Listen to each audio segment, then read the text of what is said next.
ఆ అవకాశం మీకు ఇస్తే ఏ డైరెక్టర్ చేస్తారు? అన్న ఇప్పుడే మన తమ్ముడికి చెప్పే కదన్నా, ఈ తిరుపతి దర్శనం ఉంటే ఎవరు చేసుకోరని. అట్లాంటి అవకాశం ఎందుకు? డైరెక్టర్ అది ఊహించుకుంటేనే ఆనందంగా ఉందన్న.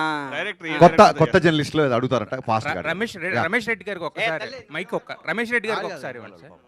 గణేష్ గారు రమేష్ రెడ్డి గారికి అమ్మ, ఒక్కసారి నువ్వు అడగకు ఇంకా. అడగండి అమ్మా. నువ్వు అడగొద్దు. హరీష్ గారు, అడగండి అమ్మా.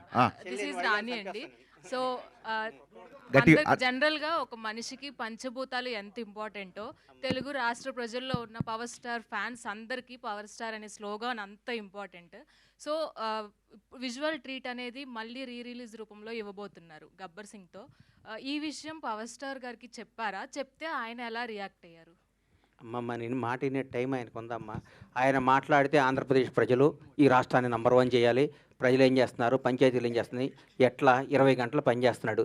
ఆయన ఇప్పుడు కూడా మా సినిమా గురించి, ఈ కలెక్షన్ల గురించి మాకు టైం ఇచ్చే టైం ఆయన ఉన్నారమ్మా. ఆయన 20 గంటలు పనిచేస్తూ రాష్ట్రాన్ని భారతదేశంలో నంబర్ 1గా ఎట్లా చేయాలనే సంకల్పంతో ముందుకు పోతున్న ఆయన తలుచుకోవటం తప్ప ఆయన కలుసుకోవటం ఉండదమ్మా. Thank you. Dialogue Harish garu, so సినిమాలో డైలాగ్స్ కూడా సూపర్గా ఉంటాయి. అంటే మనం ఎప్పుడు మాట్లాడుకుంటూ ఉంటాం. కానీ నాకు బాగా నచ్చిన డైలాగ్ ఏంటంటే సుహాసిని గారితో పవన్ కళ్యాణ్ గారు చెప్తారు, 10 మందికి ఉపయోగపడాల్సిన 10 కాలాల పాటు చల్లగా ఉండేలా దీవించమ్మా అని చెప్పి. అదేది మీరు ఎలా రాశారు ఆ డైలాగ్ ని? గుర్తు చేశారు. ఇందాక చెప్పే కదా డిసెంబర్ అని, గుర్తుందన్న నీకు? డెనిమ్ డ్రెస్ వేసుకొని వస్తారు ఆయన. ఫస్ట్ డైలాగ్ ఆయన మీరు తీసిన డైలాగ్ అదే. 10 మందికి కావాల్సిన 10 కాలాల పాటు చల్లగా ఉండాలి. సినిమాలో షూటింగ్ చేసిన ఫస్ట్ డైలాగ్ అదే. సార్, ఇది నా ఒరిజినల్ ఫీలింగ్ మీ మీద, నేను మా ప్రొడ్యూసర్ లాగా ఫీల్ అవుతున్నాం, ఈ డైలాగ్ మీరు చెప్పాలి అని చెప్పి. ఆ తర్వాత యాక్చువల్గా వర్షం పడుతుంటే డైరెక్ట్గా షార్ట్ తీసి బ్రేక్ ఇచ్చారు. సార్, ఇందాక మామూలుగా బండ్ల గణేష్ గారు చెప్తున్నప్పుడు పోలీసులు ఇలా ఉంటారా బట్టలు తీసి ఇది బేసిక్గా ఇంట్లో కొంచెం మా అమ్మమ్మ వాళ్ళతో కూర్చున్నప్పుడు కూడా, సో వాళ్ళే అంత ఫైన్ అయినా కూడా ఏంటి పోలీసులు ఇలా ఉంటారా ఏంటి అన్న డ్రెస్సింగ్ మీద కూడా అదేనండి. ఈ డౌట్ చాలా మంది అడిగారు. గణేష్ గారికి వచ్చిన డౌట్ చాలా మందికి వచ్చి షూటింగ్ టైంలో. అసలు రూల్స్ లేని పోలీస్ స్టేషన్ కాదు కదా, వీళ్ళందరికీ ఒకటే ఆన్సర్ చెప్పాలని చెప్పి గన్తో ఇలా అంటే అది గబ్బర్ సింగ్ స్టేషన్ అయిపోయింది. It's no more police station. So it is called Gabbar Singh universe, it's Gabbar Singh police station. కాబట్టి అక్కడ రూల్స్ ఫాలో అవ్వాల్సిన అవసరం. మీ కటింగ్ కూడా ఖుషీలో ఉండే రొమాంటిక్ కటింగ్ కావాలని చెప్పి పోలీస్ కటింగ్ వెనకాల అలా చేయించలేదు. సో నేను అలా చూడాలనుకున్నాను. గణేష్ గారు ప్రపంచానికి అర్థం కాని పవన్ కళ్యాణ్ ఒక చరిత్ర అన్నారు. అప్పుడు చెప్పిన డైలాగ్ ఇప్పటికీ సోషల్ మీడియాలో ట్రెండింగ్ అవుతుంది. అలాంటి ప్రపంచానికి తెలియని విషయం ఏమన్నా ఉంటే, మీరు పవన్ కళ్యాణ్ గారితో క్లోజ్ ర్యాపో కాబట్టి తీన్మార్ గబ్బర్ సింగ్, అలాంటిది ఏదైనా ఉంటే ఒక మాట చెప్తారా సార్? అదే ఇంకా ప్రపంచానికి క్లోజ్గా కొత్త విషయం ఏదన్నా ఉంటే అసలు ఆయనకి సార్ మీరేంట్లో నేను అంతే పవన్ కళ్యాణ్ గారికి. ఆయన ప్రపంచానికి అర్థం ఏ రోజు ఎవరికి ఎట్లా ఉంటాడో ఆయనకి ఎవరికి తెలియదు. ఆయనకని ప్రపంచానికి అర్థం కాని వ్యక్తి. అదే డైలాగ్ ని స్టిక్. మీరు అడగండి అమ్మా. తల్లి నువ్వు అడగండి వెనకాల బ్లాక్ అమ్మ మీరు. సార్, మీరు ప్రొడ్యూస్ చేసినటువంటి సినిమాలు కొన్ని హిట్ కొట్టాయి, ఫ్లాప్ కొట్టాయి.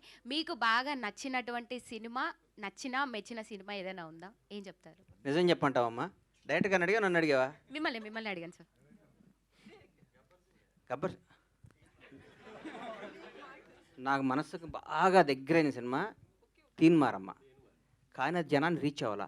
నా జీవితాన్ని మార్చిన సినిమా గబ్బర్ సింగ్ అమ్మ. గబ్బర్ సింగ్ అద్భుతమైన సినిమా. చెప్పే కదమ్మా, హిందువులకు భగవద్గీత ఎంతో, ముస్లింకి ఎట్లా ఖురాన్ ఎట్లా, క్రైస్తవులకి బైబిల్ ఎట్లా, పవన్ ఫ్యాన్స్కి గబ్బర్ సింగ్ అట్లా అని చెప్పే కదా. అంతకంటే పెద్ద నేను పవన్ కళ్యాణ్ అభిమాని కదా. పవన్ కళ్యాణ్ అభిమాని కదా, నేను భక్తుడిని.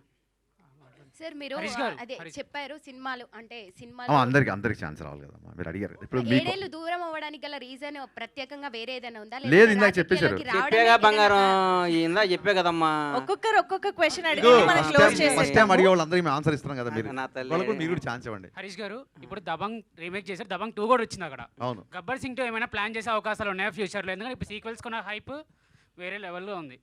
డెఫినెట్గా అండి.